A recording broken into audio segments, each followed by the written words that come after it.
So here we have Clover. This is the cow that comes out to schools with me, and often I'll leave her there for a week or so for them to play with her too. So she's got calf teats on her so people can actually have a go at milking her.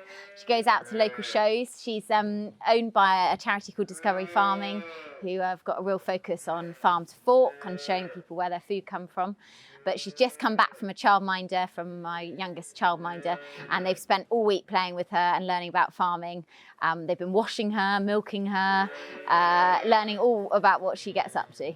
Do you find that it's kind of an eye-opener for children to actually associate milk with a cow? Yeah, so it's really amazing that when we first go into some of the schools, when you ask them where milk's from, they just say from Tesco's or Sainsbury's or wherever. Seeing when it clicks is pretty amazing. I think we need to do more as an industry to show people where their food is from. We'd love to go into schools and stuff. Have you got any tips for us to kind of get into that? I think just having lots of energy with kids. You have to have lots of energy and taking physical things with you, not just talking at the front of the classroom. Having either videos to show them, or we've taken the farm dogs with us. Oh, amazing. We've taken Clover cow in. Other people in the class, that we've got some sheep farmers in the class, they've taken lambs in, so actually having something physical. Wow, yeah, we could totally do way. that. We should look at doing it. Yeah. I'd love to do help schools educate better. It's amazing. It's got to start from the ground up. It has to. So, to be honest, they are also our future employees, maybe, or they're our future consumers. Just as important, everyone has to eat. Yeah. Well, love a bit of Clover Clover. Doing a bit for the Needs a little bit of a paint job here. A little bit of a paint job. Oh, she's a good gal, our Clover.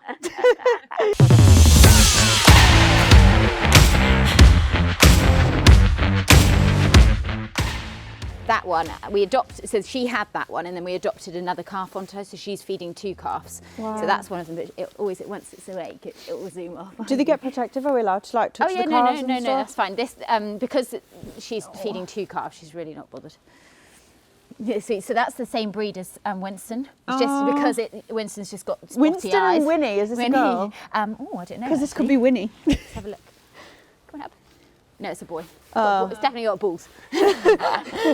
My kids will sex calves though. They'll just put their hand under and Those are tiny. How old are they? So these would be between 12 and 24 hours old. Oh my gosh. They haven't been pulled out yet. Very, very young. Yeah, there's loads of calves because some of the mums have now gone out, and then these get collected in the afternoon, but they're out free range in the... So how do you know who's left and what are you looking for? So we've got a board up there behind that's got the ear tag of the mum and the ear tag of the calf. Yeah. So you know when we do a line of where we took yesterday and where we're going to take today. Okay, yeah. And then those cows have gone out to the field, and these will be removed during the day, as in someone will come with a quad bike in the trailer, and then they'll go and they haven't moved them yet because they're building pens, just because we've had so many calves at once. So the first thing I'd be looking for is a tail slightly in the air. Yeah. So raised tail is the first sign. Unsettled slightly. These two having a bit of a tiff.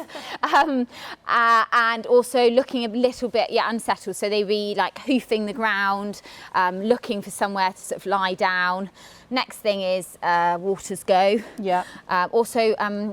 Often they will slacken on their bum area, so it will sort of go looser, so they're getting ready to calve. And the next thing is you would start seeing a sort of what looked like a balloon coming out. Yep. In that balloon, the feet would be, hopefully the feet and the head would be coming. Sometimes, like last night, I had one with one foot going like that and the face coming out, so we had to push the head back in and pull the foot out, and then left it and it calved on its own. Right. But our biggest aim is not to touch them when they're calving unless they need us to. They need to do this naturally as possible. As much as possible. So I've noticed the cow over there keeps licking her calf. Yes. And she's got kind of this red stringy kind of thing coming out of her back. Yeah. So is she just giving birth? She's giving birth, that's her placenta, and that's just cleansing. Right, okay. That's just coming out, and some of them will eat it. Some people like to take it away. actually leave it with ours, nutritious. Yeah, kind of like a It's not the nicest thing to fall over on. No. So watch out, Lizzie. You guys want me to fall, that's all I'm saying. I think so. I've just seen a cow having a wee there, and I was like, gosh, they could wee for Britain then. Yeah, they do just drink a lot of water. So in terms of these being even closer to calving than the other ones we've seen, what's the change in what they're eating? So this lot have gone on to more of a milker's ration, so a higher energy, because they're going to calve in the next, within 5 days normally. We've pulled them out into here. So every day we would, every other at the moment, we would be bringing out the dry cows we saw earlier, the ones on holiday, through the parlour, and anything that has signs of calving, we would be pulling into here ready to calve. Yeah. So, oh, hello. Yeah, and so then they changed, their diet changed, so they're ready to enter the milking herd. Okay. So it's sort of ramped up a little bit because it's not for very long. Yeah. And then they would go straight into the milking herd, and then the milking herd are out by day now. So they would be out in the field. So I was looking at a cow over here. Can we just have a wander this way? Yeah. Some of these cows have got kind of the red tags on their tails. Yeah, the red tape. So the red tape is to show us that cow is on holiday. So she would, in case they get out and get into the milking herd, we wouldn't want someone to milk that into the tank. Yeah. They're very small amount of them would be treated with antibiotics at dry off, but majority of them, sort of 19-point-something%, would be having no antibiotics at dry off and just be having a teat sealant, which is to stop any bacteria going up into the teat during their holiday period, their dry period. And that would need to be stripped out before, if a calf normally would strip that out by sucking, but if the calf is only sucked on 2 teats, then you would strip that out before milking. Normally they would spend a certain amount of time out of the tank, even if they haven't had antibiotics, and that milk would go to the calves anyway, and that first milk is called colostrum. It's really important to get that colostrum into the calf as quickly as possible to enable it has that good antibodies to protect it against any diseases.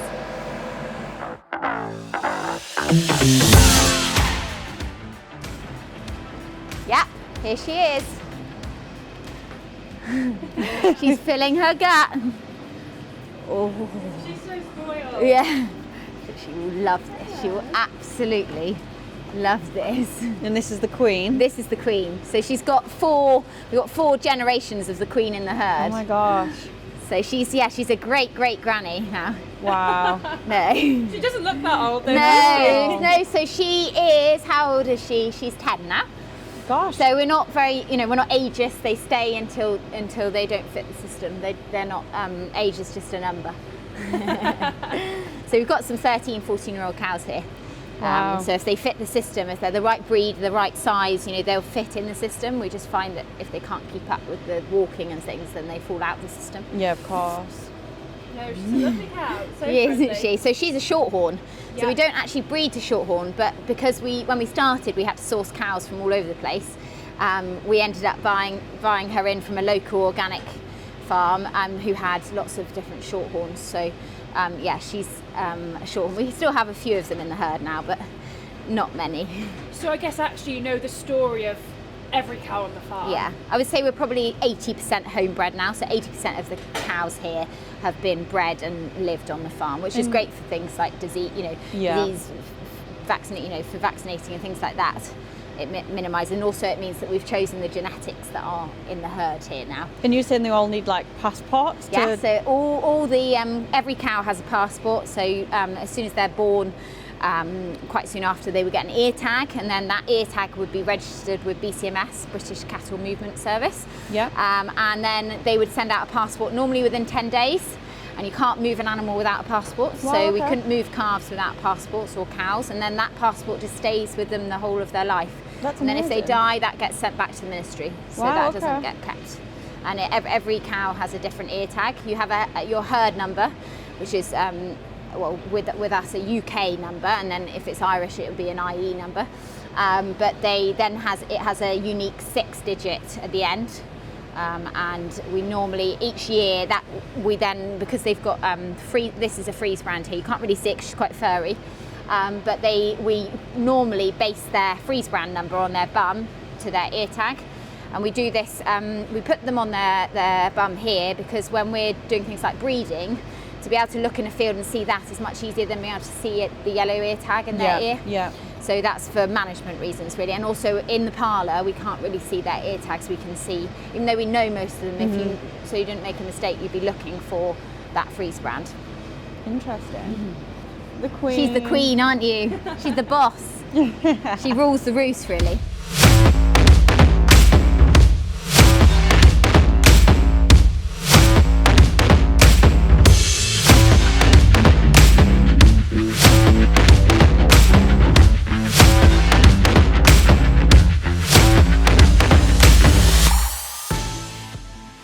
That's actually Pet Cow's granddaughter. Oh, no way! Yeah, so that's the Queen's granddaughter. Oh, right, okay. Yeah. So yeah, the post spray to stop any bacteria getting up into their teats after they've been milked. So after milking, when the unit comes off, that goes onto the teats. Right, okay. That in a minute. We're going to let her know we're here. Can you film this? Okay. We're going to let her know Can I do here. that? Yeah, you can do that. So she's a freshly calved, so she's got lots of milk. Okay. So I'm gonna just do it. Okay. Oh my god, there's like a neck. Doing it. Oh my god! Watch your hand with the leg. Oh my god. They were not warmer than I thought they were gonna be. The reason you're wearing gloves is so that we're not transferring any bacteria from that cow to the next cow. And would that hurt? That's clean. not hurting her, is it? No. She's eating. Yeah. She's having her food. Oh my god. And that's basically what our milking machine's doing. Because I remember a lot of people saying, it's quite difficult to do, but actually I find that really simple. Yeah. I'm obviously born to milk. Yeah. Oh my gosh, thank you so much. Okay, do you want to put the unit on? Yeah, let's do that. So I'm going to lift it up. So they're automatic, so like that. All right, they do it. So put your finger up there. It's sucking. All right, okay. Yeah. So that is gonna. I'll just show you one. Yeah. So we're gonna put. I've not got the gloves on, but like that. And I'll do the front ones, and then you can do the back two. Okay. So then these. That. Yeah. And then this one. Oh my gosh! And that's it. Then she's milking. And the milk comes through. Milk comes through there. Through pipes, out there, into the big tank. Yeah. And then it's collected. We're being collected every other day at the moment. Right, okay. The tank's big enough that when we're full production, all the cows are calved. We will be milking. We will be having that milk collected every day. And then it's being collected by Arla, going up to be processed, and then it goes into some of it goes into McDonald's. Wow, amazing! So all their fresh milk is organic, and then some of it goes into Year Valley brand. And then some of it goes into own supermarket brand, but all under organic. Yep. Oh my gosh, honestly. That made your life. Yeah, like, seriously. So if you watch her, so that's all coming out now. Yep. And when this is showing how many litres she's produced, so at the moment she's given 1.6. She probably will give, Charlie, what do you reckon? She'll give probably maybe 7 litres. How do you know when she's done? 7 litres, do you reckon? Yeah, about 7 litres. How do you know when, like... She'll come off on her own. Will she? We'll watch that. So milk now 2.4, and then that will automatically go. But what happens when you're milking is that they calve in, they start here with their yield, then it picks up gradually, and then as they, see that one's coming off there, automatic. Right, okay, I get that. It knows, it slows down to the milk throw, the computer knows, and then it comes off. That's interesting. Okay. So it's called ACR, automatic cluster removal, and so it knows how long that cow needs to be on, because it's watching how much milk is coming out, so it slows down. So if we have a cow that's particularly slow, what we'd need to do is put that on manual so it doesn't come off on its own. Yeah. Because some of those cows would have a slow milk, so it would think it was finished. Right, but, okay. With her, so the milk production goes like that, and then she would go along like that and then come off, as in that's the yield of a cow. So it goes up after they've been steadily for a while, and then like that. So that's why we calve twice a year. Right. So we've got some in the spring doing that, and as they're going off, we've got another lot calving. Makes sense. So it keeps sort of a level milk profile. Some people would be 1 block, and some people would be 2 blocks, and some people would be all year round. So calving the whole time. Gosh. That's a lot, Different isn't farms. it? A lot, different farms. Completely like different ways of farming, I suppose, Exactly. So she's still pumping out milk. She's given 6.1. And I expect she'll come off in a minute. So it's coming out warm, and then it goes through the plate cooler, which cools it down, and then it goes into the tank, and then it's in there it will stay chilled as well, and it needs to be collected at the right temperature. So who pasteurises it and things? All Arla, they take that and then so do they take it in the tanker and then process it, and then it's made into whatever products. Do you drink any of the milk that's just comes straight from the cow? Yeah. But does it taste different? Creamier, because full fat milk is a lot less fat than what we what they make. You know, our full fat milk, a sort of blue top would be much less milk, much less fat even than what we're That's producing. interesting. So, I guess this does look like cream, so I'm expecting almost that kind of double cream consistency. So they would skim off what they need, and that would be used for something else. Yeah. Wow, 9.1. There you go, look, off it comes. I'm impressed. And then we want to spray that. Yeah. I'll give you a demonstration on one of them. See? Just on the, and then just press on the ends, yeah? And then do on the ends, yeah. Okay, so just here, yeah? Yeah, all four. Yeah. Great. Is that right? Yeah, perfect. That's us, that's done? Yeah, and then when they're all sprayed and all finished, Sam or Charlie will open the gate, and then they'll walk out and they'll go and lie down or have something to eat. Amazing. Oh my gosh, I'm so chuffed with that. That's like experience of my career. Thank you so much, Sophie. That's honestly, okay. I can't believe I milked a cow. Like, you don't even understand. It's on her bucket list. Yeah. Oh my gosh, I've never seen them be sucked with the suckers before either. So yeah, thank you.